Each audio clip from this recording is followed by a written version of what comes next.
মা বাবাকে সন্তানের ইনকামের পুরোটা দিয়ে দেওয়া কি জরুরি? না, মা বাবাকে সন্তানের ইনকামের পুরোটা দিয়ে দেওয়া জরুরি না। সন্তান নিজের বেঁচে থাকার জন্য যতটুকু দরকার ততটুকু যেমন ধারণ করা, এটা তার অধিকার। ঠিক একইভাবে মা বাবা যদি অভাবগ্রস্ত হন, তাদের যদি নিড থাকে, তাহলে তাদের মানে সুস্থ স্বাভাবিকভাবে বেঁচে থাকার জন্য যে মৌলিক প্রয়োজন আছে ভরণ পোষণ, সেটি দেওয়াও সন্তানের কর্তব্য। কোনো সন্তান যদি না দেয়, তাহলে যে সন্তান সামর্থ্যবান আছেন তার উপরে কর্তব্য।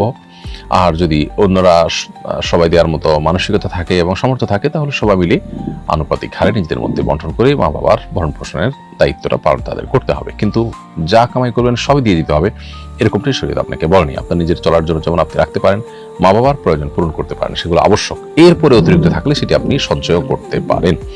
এরপরে প্রশ্ন হলো, বিক্রয় নিষিদ্ধ এমন ওষুধ কি কম টাকায় কিনে ফার্মেসিতে বিক্রয় করা যাবে?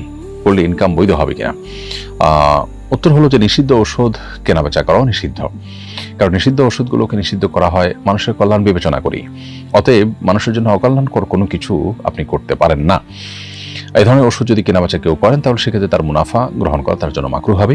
এবং এরকম মুনাফা গ্রহণ না করে যদি কেউ করে ফেলেন, তাহলে তার সাদাকা করে দিতে হবে, দান করে দিতে হবে। কবর জিয়ারতের সময় কোন কোন দোয়া ও কোন কোন সূরা পাঠ করতে হয়? উত্তর হলো, কবর জিয়ারতের সময় মূলত মৃত ব্যক্তিকে সালাম নিবেদন করবেন। সালামুন আলাইকুম দারাকুম মিনিন ওয়া ইন্না ইনশাআল্লাহু বিকুম লালাহিকুন নাসাল্লাহু লানা ওয়া লাকুমুল আফিয়া, অথবা আসসালামু আলাইকুম আহলাদ দিয়ার মিনাল মুমিনিন ওয়াল মুসলিমিন ওয়া ইন্না ইনশাআল্লাহু বিকুম লালাহিকুন।